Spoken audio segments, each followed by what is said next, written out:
Fighting for freedom, liberty, and the restoration of the Constitution. The Patrick Riggins Show. Call in now at 865-243-8255. That's 243-TALK. And now your host, Patrick Riggins.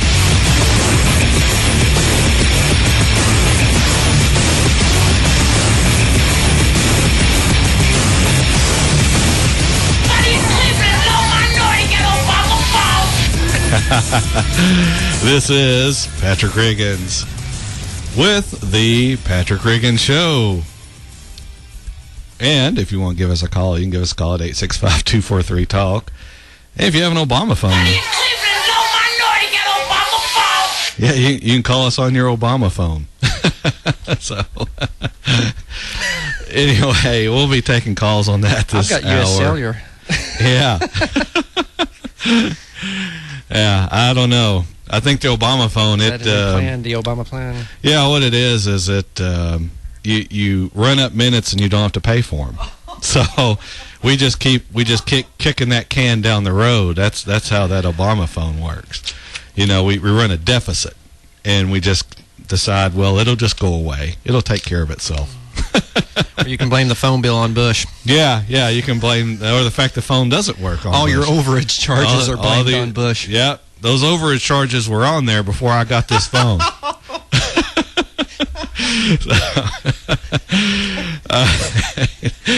Oh, yeah. Real quick, this segment, I want to talk a little bit about the upcoming presidential debates, or what we could call it, presidential theater productions, otherwise known as the presidential debates, and they're brought to you by the mainstream media and something called the Commission on Presidential Debates. Now, the mainstream media, I'm sure everyone has heard of, but do you know what the Commission on Presidential Debates might be? To put it simply, it is a nonprofit corporation controlled by the establishment of both the Democrat and Republican parties, and it was formed in order to present you with your two choices from which you can pick to cast your vote for president. To put this into perspective, let's say I own a company that makes baseballs. That's a good old American thing to do. Now, I have two brands I sell. One brand is the Republican baseball, and one is the Democrat baseball. And I'll give you a choice of either one, but only either one. So no matter which one you pick, I still win because ultimately I own both brands. That's what you have with these debates. You can pick the Republican or you can pick the Democrat. But is there really any difference between the two of them? Well, once you get down into Congress, you start seeing some differences. But for president, not so much. Now, the Commission on Presidential Debates was formed in 1987. And at the original press conference, Frank Fahrenkopf, who heads the commission, stated they were not likely to include third-party candidates in the debates. Paul Kirk, who was then the DNC chairman, that's the Democrat National Committee chairman, national chairman, said he personally believed third parties should be excluded from them. A few weeks ago, Libertarian presidential candidate Gary Johnson filed an antitrust lawsuit against the commission, which is still working its way through the system, but it highlights the problem with the current situation. The two major parties don't want any competition. So how do you fight this? Easy. Don't watch the debates. Pay absolutely no attention to them at all. Don't even tune them in on your television so the ratings people can't count you as watching even if you aren't. The polls and the media are skewed anyway towards getting a Democrat elected. This just reinforces the need that you need to ignore these things. Vote for the best person. Stop trying to vote only for the person who is going to win. If that's what is important to you, just vote for the best person and then lie about it. Most people who are concerned about being on the winning side are lying about most of their accomplishments in life anyway. So what is one more lie about who you're going to vote for hurt?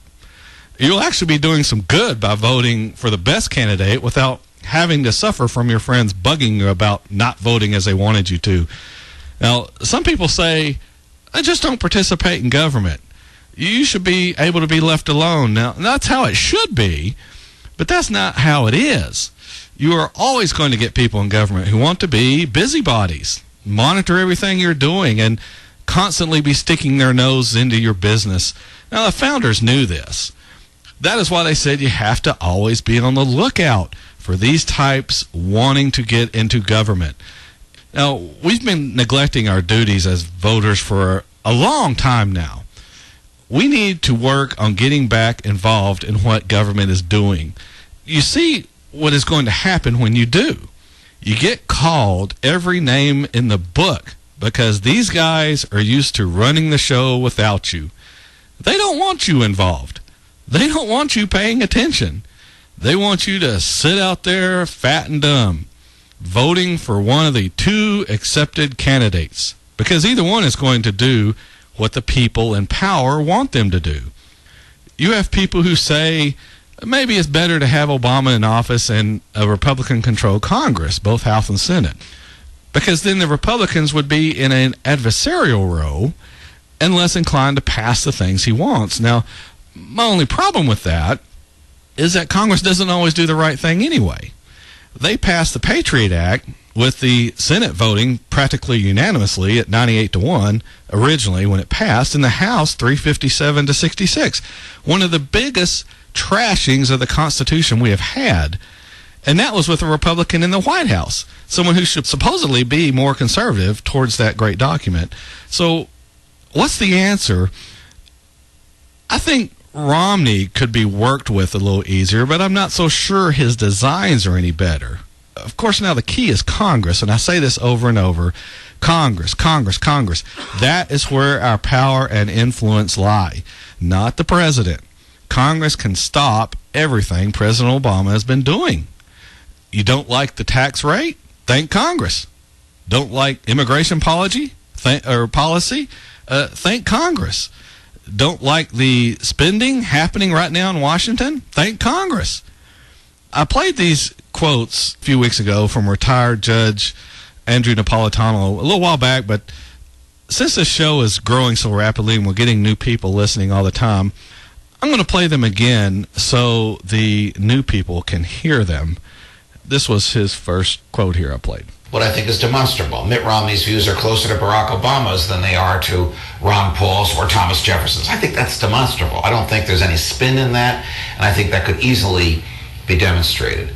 So those of us who really yearn for a return to first principles, the natural law, the Constitution, a government that only has powers that we have expressly consented that it may have, are frustrated with the choice between Barack Obama and Mitt Romney. And it's a difficult choice to make.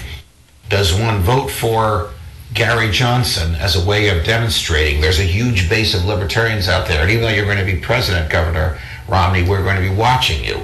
Or does one vote for Mitt Romney because he's the lesser of two evils and is not likely to give us Supreme Court appointments of the nature that Barack Obama has? I myself have not yet resolved this. This is one of the questions a lot of us are asking ourselves today.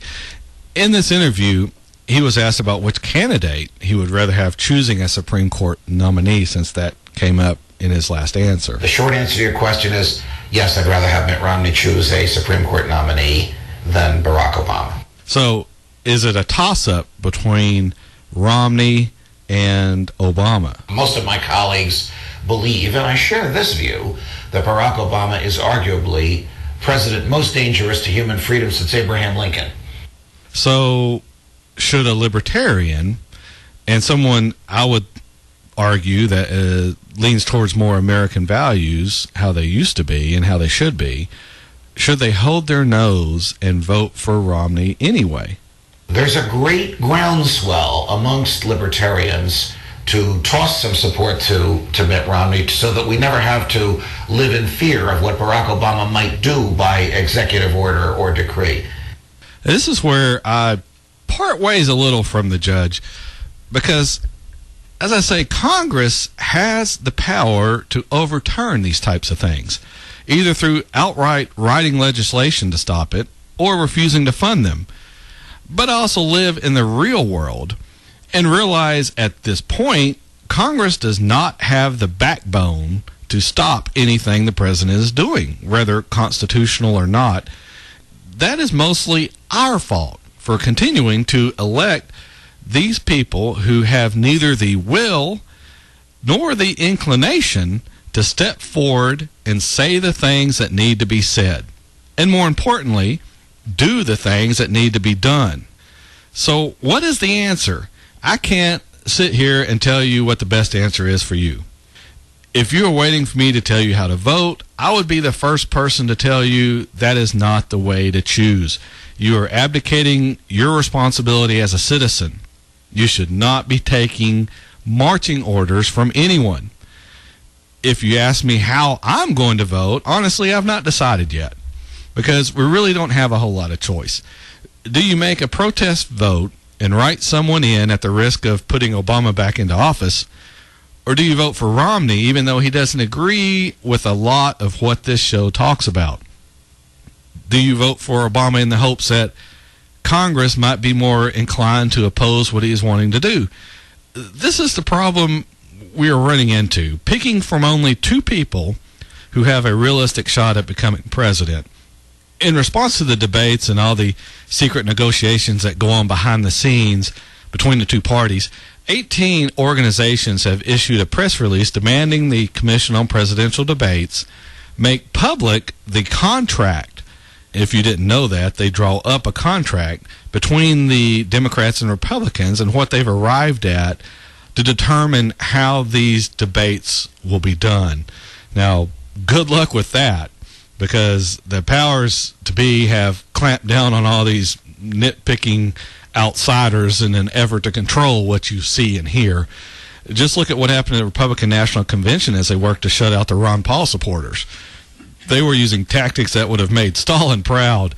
If you missed any of that, just go to our YouTube channel at youtube.com/Patrick Riggins Show and listen to that September 2nd show, and you'll hear what all this controversy is about. We're up on the bottom of the hour break, and coming back, we'll take some calls if you have them on this. Got that Obama phone, and your calls on anything else you may have. 865-243-TALK, 865-243-8255. This is the Patrick Riggins Show. We will return after this bottom of the hour break.